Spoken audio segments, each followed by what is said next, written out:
If you're anything like me, you've been loving the Women's World Cup. In fact, I have a date after this panel with my two daughters who are just starting to enjoy organized sports, and we're going to watch all the goals and enjoy the match. But I'm a casual fan of soccer. I don't spend a lot of time on it outside World Cup events like this. I don't spend a lot of time on it except for Champions League games. I'm just a casual fan. But I'll engage and get excited when it happens. So I'll tweet about it, I'll talk to friends about it, and I'll enter the conversation. What's interesting about Twitter is that there are fans who've been talking about the Women's World Cup since 2015. There are people who have been so excited for this that they've increased their engagement on Twitter by 200% in the last few months. True fans are unique, and they're unique on Twitter because they're really excited to enter a conversation and to share their thoughts and passion and feeling with other fans. This presents a unique opportunity, right? It's an opportunity for a marketer or a brand to really join a conversation where you have a very involved and passionate fan group you can connect with. That can also be a challenge. When do you enter that conversation? Sometimes, what are they talking about? Today we're going to dive into that. We're going to talk a bit about the secret language of fandom and what that means as a marketer to enter a conversation that might be a little risky and might be a little scary, right? We're going to learn from some of our incredible panelists who've done this successfully, who've had these great conversations with different fan bases and have sparked interest in the connection that that brand has with those fans. So that's what we're going to dig into here. Before we dive into the panelists, though, we wanted to give a little bit of context because the fan base we're going to talk about are a little unique. So first, my name's Seth Mcguire. I lead the data and enterprise solutions business for Twitter. And what that means is I'm responsible for helping companies find insights in the data that Twitter users are creating. A lot of times they do this through partners, right? So they do this through technology companies like Sprinklr. Sometimes they do it directly. But what's unique about it is that there's a relationship where you as a marketer and brand can tap into that insight and connect to an audience that's happening at a unique moment in time. But before we kick off some of that, we want to do a little quiz. Most of you will find a paddle on your seat. The paddle has an A and a B side. You're going to want the side to face me that you're voting on. And if you're not going to vote, at least pretend you're going to use it as an actual fan for a little while. But the first question we're going to ask you is, who here knows what the word stan means? Is it A, an annoying male coworker, or B, an overzealous fan? All right, that was an easy one. That was easy. I'm seeing a lot of Bs out there, so that's good. Most people here know that a stan is an overzealous fan. So this is one very simple example of the language used by fans on Twitter. It's an easy one, as you can see from all the B tabs out there. We featured it with the flossing kit as a meme behind it because it's a traditionally used phrase among Generation Z. And we're going to talk a bit about them as context for the panel we dig into too. I will note as a side note that the team had suggested that I perform this move instead of us having a GIF, and that was flatly returned. Nope, not at all. So Generation Z, I'm sure you've been on a bunch of panels this week already, if not reading about it the past couple weeks. What is Generation Z? Just to level set really quickly for us all, Gen Z is roughly any person born between 1995 and 2010, right? It's anyone from kind of the age of 8 to 22 or so. It tends to be a unique audience, especially on Twitter. And what's unique about it is how passionate Gen Z fans are.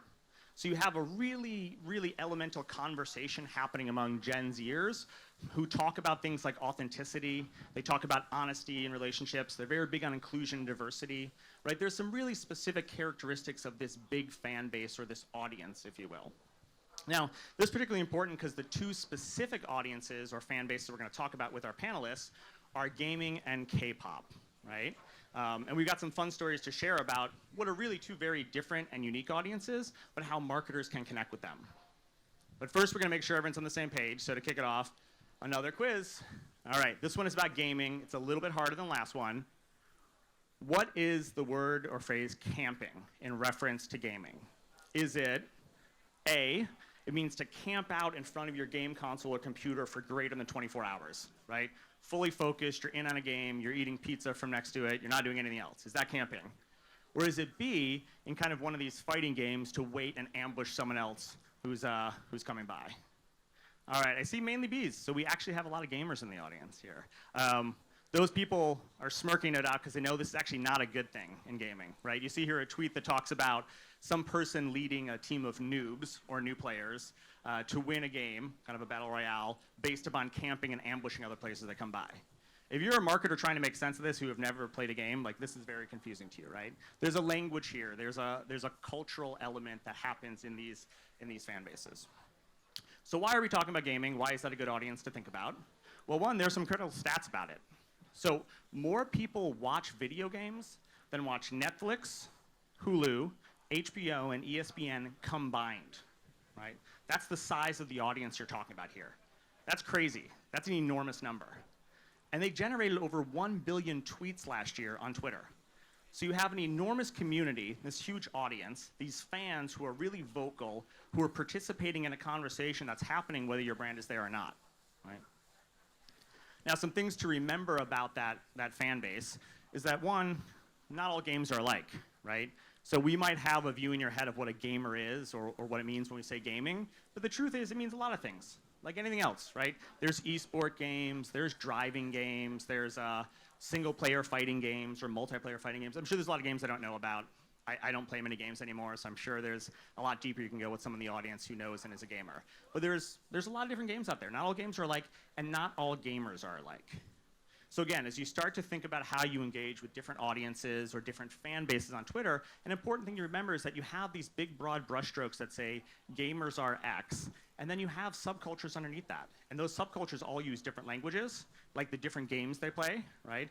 They have different additional interests. So a lot of gamers in specific game types tend to do cosplay as well, or they appreciate music and art.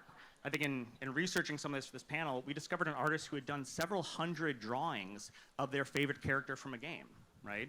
There's additional interests and topics that these fans care about, but you need to really understand their world before you can engage in that as a marketer. All right, we're almost done with the spiel before the panelists, but we got to learn about one more thing, and that is about K-pop. So in K-pop, what does it mean to achieve an all kill? Okay. Is it A, it means you hit the top of the charts, or B, you nail an incredibly hard dance move? Let's see. All right, I see a few B's out here, mainly A's, but yeah, leaning A, and A is correct. Well done from the audience. So an all kill means when in Korea you hit all 8 of the top Korean charts as a performer, as an artist or band, right? And that's pretty incredible. It's incredible if you've done it multiple times, like the biggest band in K-pop, BTS, has done. If you do it for the first time with your new release, it's a pretty good indicator you're going to be successful, right? But again, not a piece of language you would have necessarily run into otherwise. This is BTS, by the way, on here on the screen, which is the biggest K-pop band, and some of their hits there. So why are we talking about K-pop? Well, remember when the 1 billion stat seemed like a lot on Twitter? There were 5.3 billion tweets about K-pop last year, right? That's pretty incredible. There's nearly 300 different K-pop artists, different bands and artists, but as Steve was saying earlier, it's pretty confident a majority of those are about BTS, right? You have this huge conversation being driven by this really interested and invested fan base that's there talking about these things. And that's an opportunity to engage with them. But similarly to gaming, it's not all one community, right? The K-pop gaming community, or the K-pop fan base community, is composed of a lot of different fans. Now, while K-pop might be new to some of us, it's actually been around since 1992, when Sao Taji and the boys kind of launched the K-pop paradigm. And there's really a formula that's been created since then that follows a few basic steps. Like one, you have to have an easy to remember name. So for example, BTS or GOT7 or EXO. Typically, you're multicultural as a band, so you have members who are multilingual or are from slightly different parts of Korea, right? You try to combine these things. Most new K-pop bands now actually have someone who speaks Mandarin, as well as several people who speak English, and they intersperse that language into every song. So every song has these different lingual elements so that different cultures can connect with that song, right? Oh, I'm hearing some English words, like I can sing along to those. Additionally, every member of the band or artist has different roles to play. So there's the cute one, the shy one, the dancer, the best singer, the leader. Like they all play a different role. So while you might have these in common elements across the fan base, fans of each of these would say they're very different, right? They like the bands for different reasons. And so if you're going to engage with them, if you're going to have this interaction with them, understanding both those top line elements as well as the specifics of it matter. All right. So that's our primer. We're going to bring up our panelists in a minute. I want to introduce them one by one. First, we're going to ask Steve to come on up. This is Steve Aoki, Grammy-nominated DJ, producer, Neon Future creator, and actually designer of these shoes, which just came out like yesterday.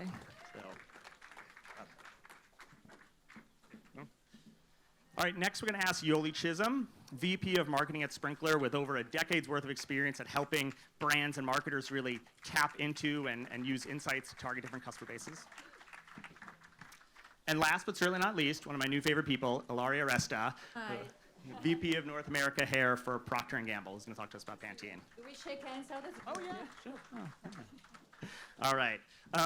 So before we start asking the panel some questions, because we're going to talk about a really specific situation at start, which is a really fun story around Pantene, K-pop, and Steve.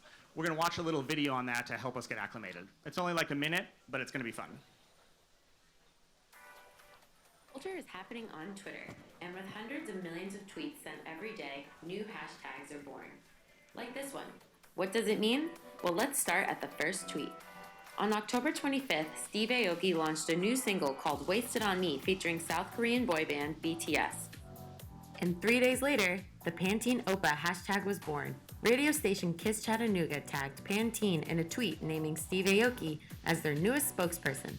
Oppa literally means in Korean older brother, but it more commonly refers to a close friend or romantic interest.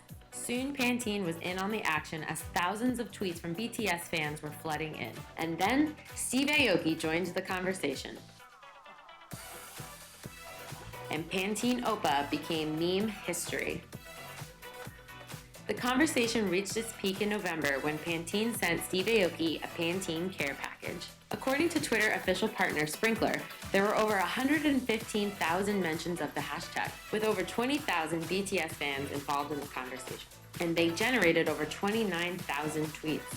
One tweet sparked a giant conversation that led to the crowning of the Pantene Oppa. And that's the power of fandom on Twitter. So I love that story. I think it's hilarious. I think it's awesome. When was the first time in your life you thought that you were going to be a hair model, Steve?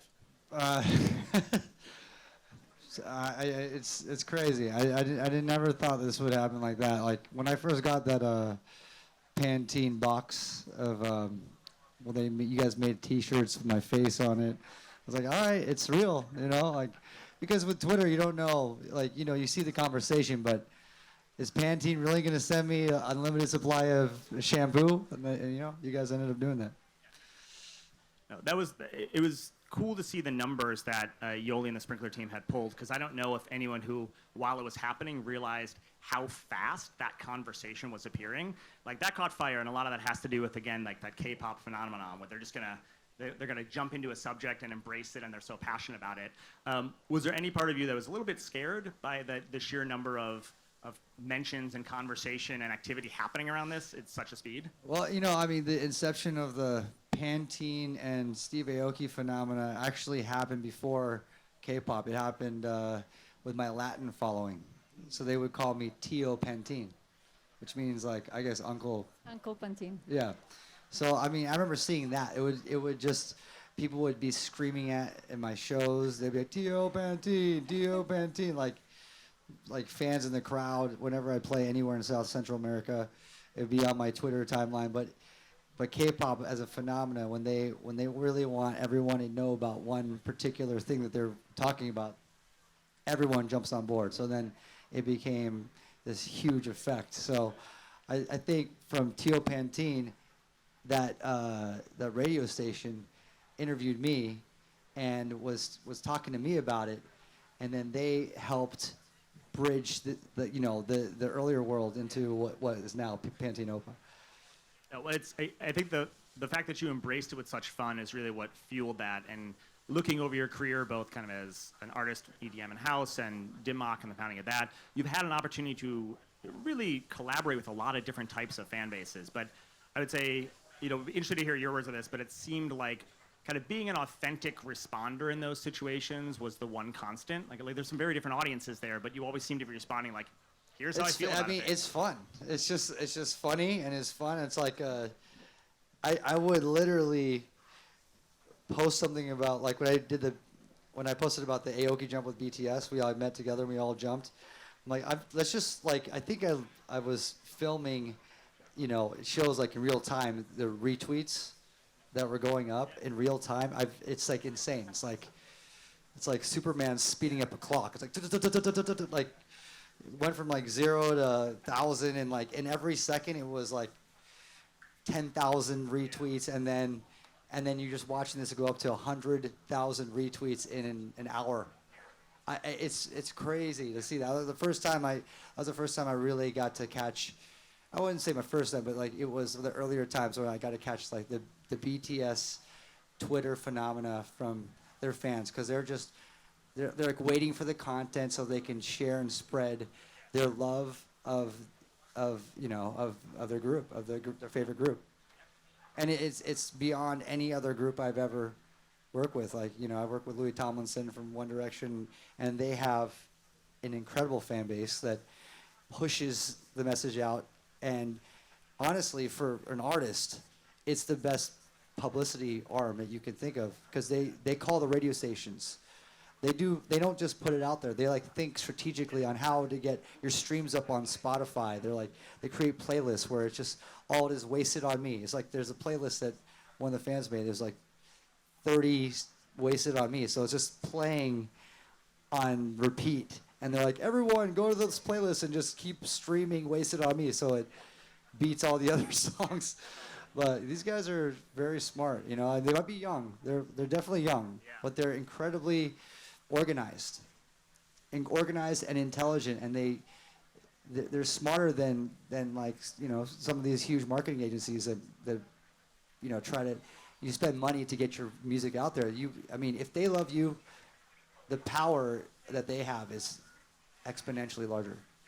No, I can believe that. And that organic engagement and that organic embrace of something can really drive a news story and conversation. What is it like to be on the other side of that, Ilaria? So you're there, you're Pantene, you're going about your normal day, and all of a sudden this is happening. To Steve's point, this clock with all the retweets is turning and turning. Like, what are you thinking? It was a weird day because I got a phone call from one of my marketing leader, and he said, Ilaria, we have a big situation here. I said, well, tell me about it. What's going on? Listen, we got this tweet. What do? Do we engage? We don't? And then I said, listen, we don't have a textbook. We don't have a guidebook to decide what to do. What would you do? Do you like Steve? Oh my God, I love Steve. If it was for me, I would answer him immediately. Well, then what do you think Pantene would do if Pantene was a person? Would Pantene engage with Steve? Would Pantene like Steve? Definitely yes. Well, let's answer. What do I answer? Whatever you would have answered to Steve. Go for it. And we started engaging in the conversation. And when we actually sent you the products and the shirt, we were not expecting any answer. But then there was a tweet, and there was a relation. And actually, we found this sweet spot between the Pantene fan base and music, which frankly, before Steve, we were not aware about. We were frankly staying away from music. We thought, what has music to do with hair? Maybe we should focus on fashion, on other territories and passions, and then we discover music. Thanks to you, actually. Yeah, tell us a bit about that, Yoli. What was that connection between music and fashion and hair that you were able to work with Ilaria and P&G on? Yeah, I mean, for brands, it's really important that when moments like this happen, that they have the technology to be able to listen and pick it up. You know, for Gen Z in particular, they're not watching ads, they're having conversations about your brand with or without you. And so brands are really challenged, and if they don't have the technology to be able to listen and catch these conversations as they happen in real time, you know, so the P&G group uses our platform, Sprinklr, and we have AI-based technology called Smart Alerts that allows them to be listening for activity around their keywords. So in this case, they're listening around the brand Pantene, and they can pick up activity even before it's actually gone viral. And they can drill down into the conversation to assess, you know, the who, what, where, and why of the conversation. Who's having the conversation? Where are they? What's the context around the conversation? What's the sentiment? Is it positive? Is it negative? What's the emotion? Also, what are the interests? So we can layer on, what are the top interests of the audience that's having this conversation? And in the case of Pantene, it was positive, right? Positive sentiment. And so you can also use the data to help facilitate those discussions and also help facilitate your engagement strategy. It's really important that you engage authentically in these conversations. And so even understanding the language, the language of this fandom, you have to have the technology that helps you discover what are those keywords, how do they engage, what should your content strategy be. So you can have a platform that helps inform, your engagement strategy. I think this is interesting because it comes back a bit to the point Steve was making earlier about, I never heard the word organized be used around Gen Z, but I think the more we're talking, it feels applicable that, a marketing organization or a brand almost has to learn to react with speed because the organization of these fan bases are going to move so fast. Yeah. You're not going to be prepared for what they bring to it, right? You can have your strategy, you'll have your marketing approach, you'll do all the normal things, but you can't not be ready to engage in this because they're so organized and move so fast. I mean, what are ways you as, you are a person, not a brand, but you have a brand. What are some ways that you stay up to speed and kind of what those fans are saying and thinking and doing? Just follow them. Follow what they do and how they communicate with each other. Because there's no like board meeting. They're not like meeting up together and then making a uniform decision. It's like a flock of bees. They just kind of go wherever everyone's going, and they all want to work together. So they all want to like be this unified voice. So if they see that this is where we want to push it, as long as it's the positive direction of who they're pushing, then they're gonna think about like, I always see like a tweet from like one person throwing in an idea, like that's their board meeting. Like, oh yeah, we gotta hit up these stations, boom, boom, boom, boom, boom, and then boom, like those stations get flooded. So it's like real-time organization with action, and because they're so passionate, they put all their efforts to help the cause. Yeah, that's Ilaria, that the conversation about there's no board decision there. They're just kind of following this interest and they're becoming a group and swarming. We were talking yesterday, just in meeting each other, a bit about the way brands need to think about the difference between their own guardrails and values, because there's not time for them to make a decision like this, right? Like they're swarming now. BTS fans have something they're focused on, they're passionate about.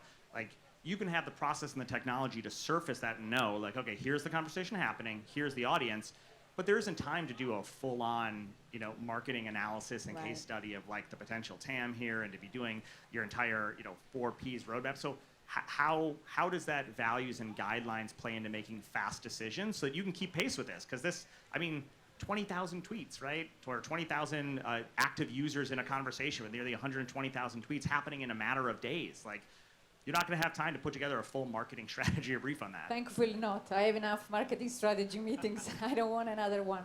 But definitely, I think the challenge this new space of social media gives us as an industry is really the concept of define a playground, define the boundaries of the playground, make the playground big enough for people to really engage in the conversation and let go. But it's important you define the values of the brand. So what I tell my people in my team is define the persona, personify the brand Pantene, define the values, define the language, and then once it's all defined, you cannot make mistakes. And be very clear on what to engage on and what not to engage on, and then stay flexible to change. What we need to be ready to give away control on the brand. We have already done it. There are memes, we let actually people play with our brand, and we're very excited that people do so. But at the same time, there is not a playground when it comes to values. These are something that we need to be incredibly strict about, and that's the only, frankly, thing that is submissible when it comes to the conversation. All the rest, we should engage, we should be ready to plug and unplug and play with the social space. how do you have that conversation about values with your team? Like, where does that start? Is that here are our values, or is it let's talk about what our values are? First of all, the values are defined once and for all. I mean, a person that changes values, you can argue, might not have values, right? So we define the values at the very beginning as we create a brand. The brand is born with certain values. And then what we do is we have definitely a set of principles and values that reflect the society. You mentioned the Gen Z. The Gen Z values, expectations on brands are very different than the millennials before. And definitely we listen to people and we shape the values to make sure that we meet their needs in the best possible way. And then once defined, I am a big believer that the marketing team should be also a doer, a listener, thanks to Sprinklr, and they need to be on the front line in answering. I don't want them to come to me and align a message track. I don't want them to come to anybody, but be on the front line. There is a fine line now between being a marketeer, being a creator, and actually we're giving away creativity also to our fan base. We're very happy if our fan base creates for our brand. And we have actually 20% of our content is user generated. We no longer have content created by our agencies. We let people create, and then we put money behind what other people create without a brief.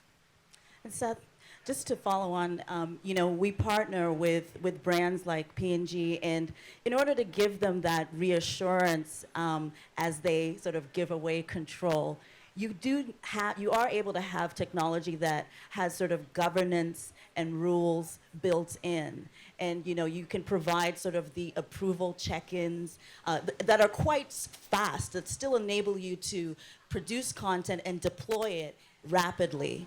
It's also critical that you have sort of the team that understands how to engage in this audience authentically, how to speak social, so to speak, and how to tap into that language. And the insights that you have from your platform can help you with that. And then it's important once you engage that you are actually tracking the reporting. Like how are we doing? What is the sentiment around our response and our engagement? And that gives you a certain level of comfort to understand, you can see if the sentiment is positive around your response. You're also able to see the signals that assure you that you've been invited into the conversation. The fact that the Pantene OPA hashtag had been created can give Pantene a certain level of comfort because they've been invited by the tribe, essentially, to engage into the conversation. That's a good point. That invitation is a good point.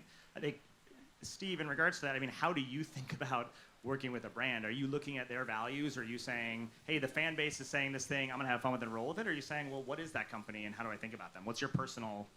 Yeah, I think there's some ethics there too, but I don't think there's anything wrong with Pantene. So, but yeah, I mean, it's all for fun. A lot of it's fun for me. Like if it's fun and it's like going in a manner where it's entertaining for the conversation. I think that's the easiest way for brands to get involved with artists because you see it with like Chance the Rapper talking to Wendy's or something. He's like, yo. Make these fries or something. I don't know what he said something, and then like Wendy's like tweeted back to him, and it was like a whole thing, and it was kind of cool, even though you don't know if it was a stunt or something, But just it's like if you do it in a fun, entertaining way, at the end of the day, it's a lot of social media is all about entertainment, So, but yeah, of course, there's some like ethics that do get involved. Of, like if they're like poaching whales, or not Pantene, but like, I'm like, nah, I'm not going to join on this conversation. Yeah, no, that makes sense. And I think in our next story, we're going to have another small video here that talks a bit about another fun situation. I think what's interesting to this one for all of us was, as an example, it wasn't a plan for one, to your point. Like, people had to do it. There was this huge viral moment that was happening without you in the conversation. But because you all engaged with fun and with passion for it and said, hey, let's just roll with this. This is cool. You're like, we're going to send him a box of stuff. Maybe he'll wash his hair with it and send it back, right? And you're like, this is great. I got a box of stuff from Pantene. I'll tweet about it. Because of that, the fans stayed in the conversation, right? I think sometimes the challenge for marketers and brands can be, hey, if we enter too strongly in this conversation, people back away. Because they're like, well, now it's like a thing. Like, I was just having fun, and now it's like a corporate thing. It's not. So I think the big takeaway here is, like, have fun with it, understand about that audience, but if you're working within your values, then you know you can make fast decisions that say, cool, it's K-pop, that's fun, be fun, right? It's easy enough. All right, so speaking of fun, this was a pretty interesting story as well. A little bit more organized, but this is a 1972 Nissan Fairlady 240ZG, right? This is a fast car, but an old car, and Steve helped design it into this, which is pretty cool. We're gonna watch a video that talks about that.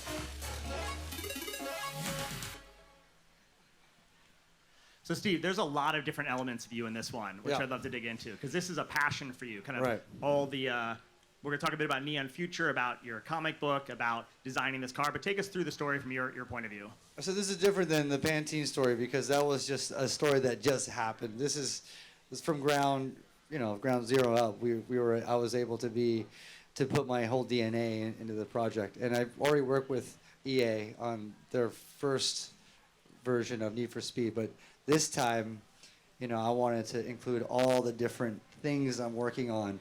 Obviously, you have the music that's involved, but I really wanted the car to be involved in this whole neon future world where that's like the overarching kind of visual representation of my music, my comic book that just is we're on issue 4 with, and just my fascination with the future. So a lot of the color schemes, the design, I was able to integrate and put in the car, and that's what's great while working with a company like EA Sports that understands who I am, and they want to hear what I want to do, and it actually fits well with what they want to do. So whenever I have the opportunity to work with a brand and really put my DNA and what I'm working on with the product, then it works really well for me. Yeah, no, to your point, a very different situation. Like you wanted this, they wanted this. You kind of planned it from the ground up. How do you think about, how is that conversation different in terms of where you begin it? Is it, I attach to this community? Because I know gaming's close to your heart, and it has this great overlap with EDM and house music, which is close to your heart. Like, where do you start with that conversation? Is it just, I like this thing, or, hey, that's a company I use?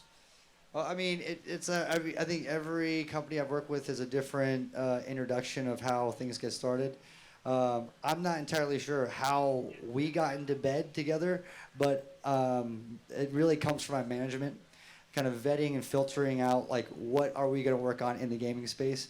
And because I'm a co-owner of a esports team, I actively go out and search for game companies to work with already. So I'm already talking.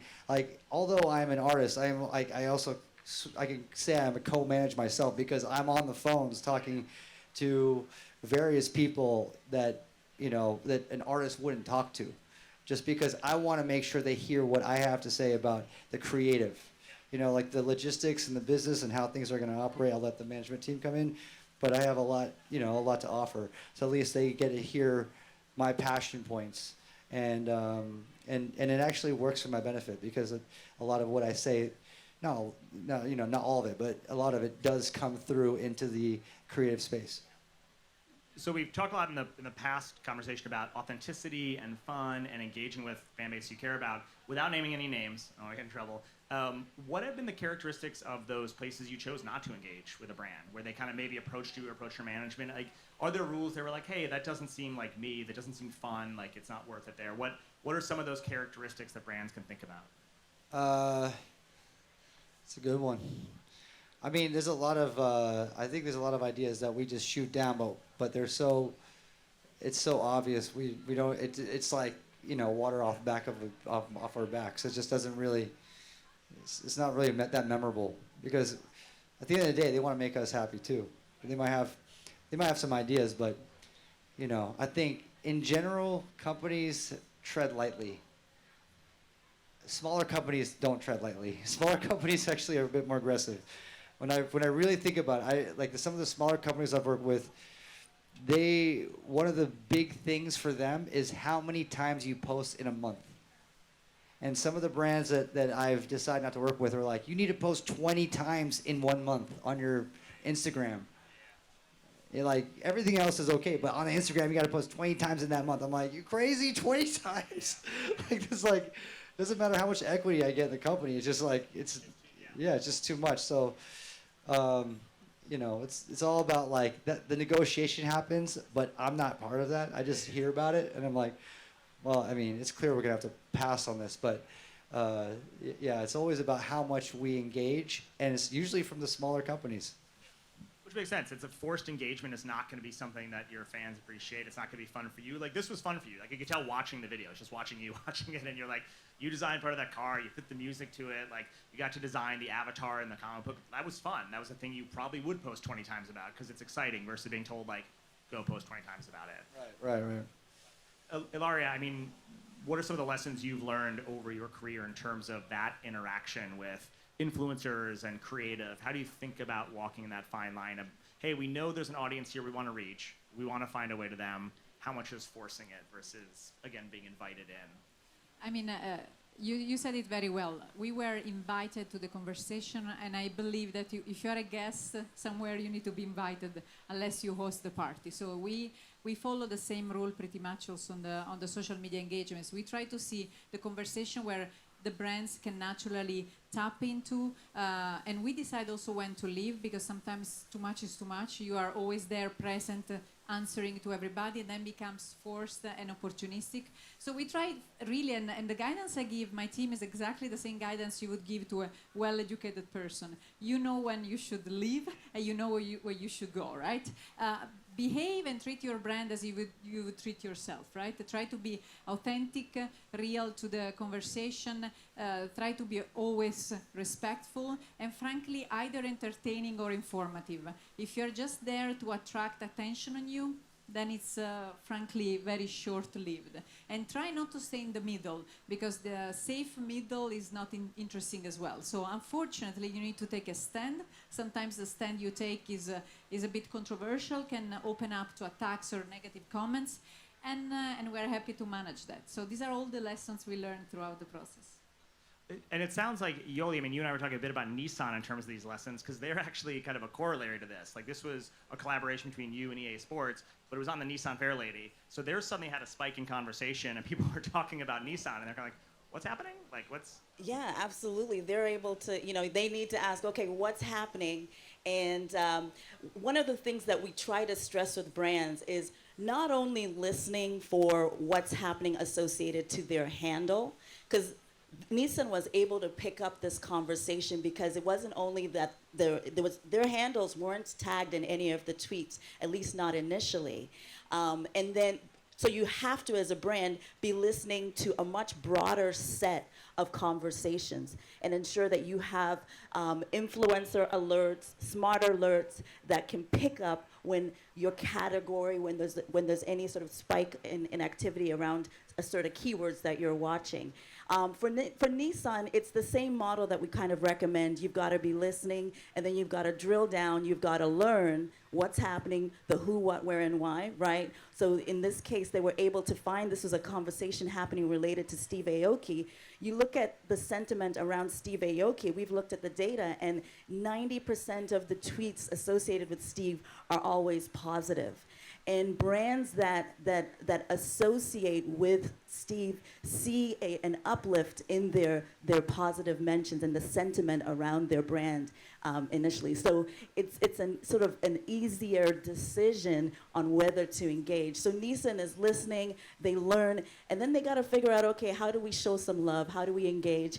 They've got a team that understands social. They've got a team that can understand the language. They can engage and develop a way to just, plug in authentically.